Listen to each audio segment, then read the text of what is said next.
We have met the president severally as church leaders, and the church leaders played a key role in Bomas during the election. However, now the elections are behind us. Now it is time for the rubber to meet the road. And we run churches across the 47 counties of Kenya. The people you see here are church leaders. And every day, women, orphans, widows, and poor people are increasingly coming to them to ask for support, to pay for school fees, to ask for support to buy food, to ask for support for them to pay rent and such other needs that were not there before the election. So this is not about the 2022 general election. This is about life of the people that we serve in our churches, who are also the people that the president and the government of Kenya is serving. So today's pastoral letter to the president is to say that the policies that he is implementing are hurting Kenyans. The policies he's implementing is causing an outcry of Kenyans from all walks of life. The people are saying their payslips have been raided in a way that has never been seen before. And our call to him is that in times like this, he needs to listen to the people. He needs to change the course so that the pain that people are expressing then comes to an end, and he brings the country back to a path of peace and prosperity and hope, as promised during the campaigns. The church leaders here expressed their doubts as to what advice the president is getting regarding the economy of Kenya.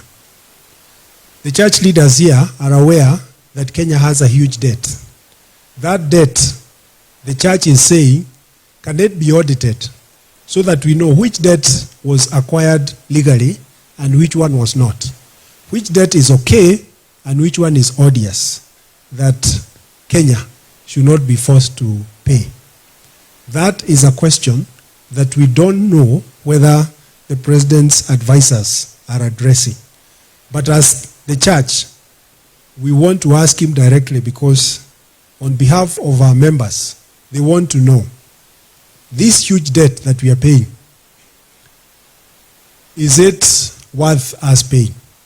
And what will happen if it is defaulted? And was it legally acquired? We have seen the Auditor General's report that shows that Kenya borrowed money to spend it on recurrent. We want to know, why did we borrow money to spend on recurrent expenditure? Even in our churches, we don't do that. Even in our homes, we don't do that.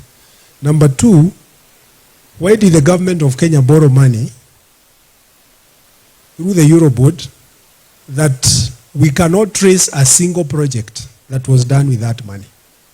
It is important for government and for the president to come clean and tell the Kenyans people what happened to their money. So we would advise that the president calls the people to a place where we can reason together.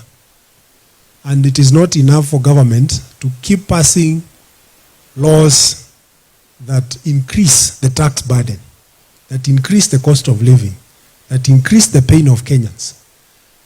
As they do so, it is important to listen to the people and to listen to their cry. And the time is now before it is too late. Having said that, there is a sense that many Kenyans have that the current administration of Kenya Kwanza was supported by the church. And in a way, that is true and correct. However, our church members are saying, although they supported Kenya Kwanza, they did not support Kenya Kwanza to increase taxes. Yes, they voted for Kenya Kwanza, but they did not support the Kenya Kwanza to increase taxes. They also did not give Kenya Kwanza the mandate to charge them the housing levy for houses they don't need.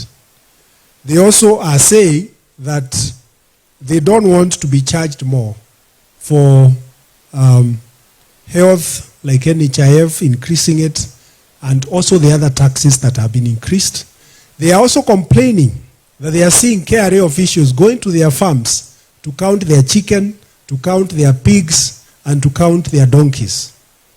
They don't want that. The Bible talks about those kind of taxation measures and condemns them. So, although the members, some members of the churches supported this government, they are saying that is not what they supported. And I think it is important for the Kenya Kwanza government to listen to those people who supported them that are now saying you are headed in the wrong direction. That is what our message is saying. And as to what used to happen in the past, the church is not going to be held by what happened in the past. We are going to look at the past to learn. The church has contributed to freedom and justice. And injustice in the 90s or injustice today is still injustice. And our belief, which is what we learned from Jesus Christ, is that when one of us is suffering injustice, all of us are suffering injustice. And what these members have said is that they will not keep quiet when there is injustice that is happening to one Kenyan. Thank you. Kindly take to heart the wisdom of Proverbs chapter 21, verse 13, which says, and I read, that if a man shuts the ears to the cry of the people, he too will cry and not be answered. In this regard, Your Excellency, we urge you to reach out to the people of Kenya and have dialogue with them. Just as you went across the country explaining your vision, convincing Kenyans to vote for you, now engage them to reach agreement on how the vision is to be actualized. The hustlers and mamambogas whom you believed the vision you shared and willing to walk the journey with you, do not isolate yourself from them. Uphold the Constitution of Kenya and rule of law.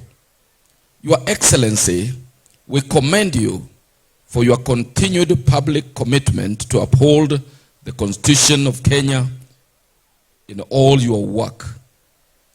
It is in this context that we request you to lead the government in adhering to the Constitution and laws of Kenya. We are particularly alarmed, Your Excellency, at the expanding tax income without unnecessarily aggravating the people. Further to this, Your Excellency, we call for an immediate stop of the exercise where staff of the Kenya Revenue Authority are visiting homes of the people to count their livestock and their subsistence properties. These measures are oppressive and will worsen the already weak food security of our people. Your Excellency, different reports, including the one by the Auditor General, have raised concerns on the amount of loan funds received in the country and how the money was used. There are also publicly made claims that some of the loan repayment funds drawn from the exchequer actually ended up in private hands. We now plead that you hear the cry of Kenyans and institute an independent audit of Kenya's public debt. It is a point of justice to let Kenyans know what they are paying for and facilitate legal action against any persons who have been involved in any irregular processes. establish a National Economic and Social Council. Your Excellency, Kenya as a nation requires a reset.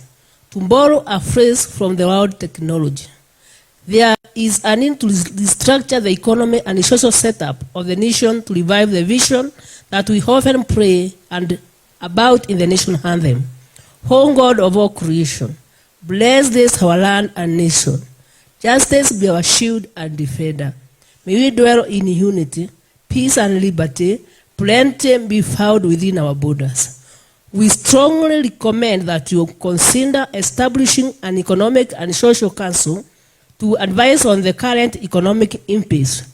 The terms of the team will enable them to take into consideration the social context with a goal of improving the lives and livelihoods of Kenyans. The Bible in Proverbs 19 verse 20 as prudent guidance for all, when it says, listen to her advice and accept instructions, and in the end you will be wise.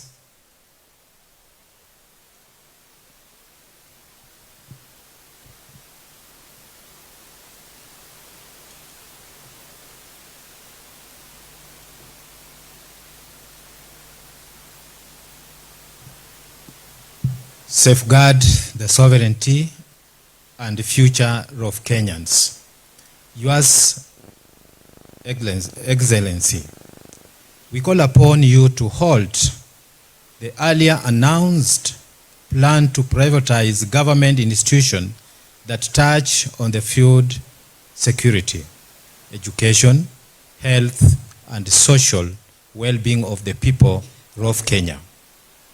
These are core tenets that define the nation, and surrendering this key institution to private hands will subject Kenyans to untold servitude and suffering. It is prudent to learn from nations that privatize food security, who have since then been held at ransom by multinational corporations. Your Excellency, we plead that you don't turn Kenyans into chattels for profiteers. Safeguard the future of our learners. Your Excellency, recognize the centrality of education in shaping the nation. We, together with all Kenyans, are deeply concerned about the results of the 2023 Kenya Certificate of Primary Education and the Kenya Certificate of Secondary Education. In disparities that were noted on the results transmitted, coupled with the mass failure of the learners and adheres to the future of the nation.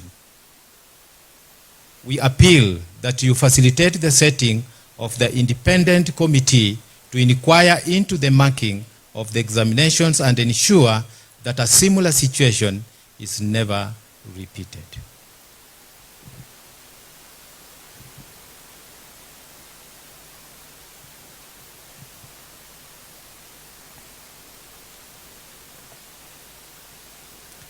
In conclusion, Your Excellency, we join in condoling the families that have lost their loved ones once in an unfortunate fire incidents at Embakasi last night. We have taken time to pray for those who were affected and have mobilized our member churches to offer all the help they can so that they can recover. Allow us, Your Excellency, to conclude with the word of God recorded in Micah chapter 6 and verse 8 that says, He has showed you, O man, what is good, and what does the Lord require of you? To act justly, and to love mercy, and to walk humbly with your God. We assure you of our continuous prayers that God will grant you wisdom, knowledge, and understanding as you lead His people.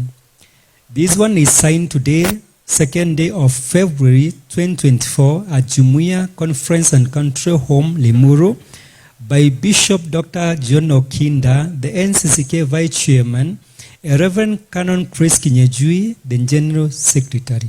Thank you.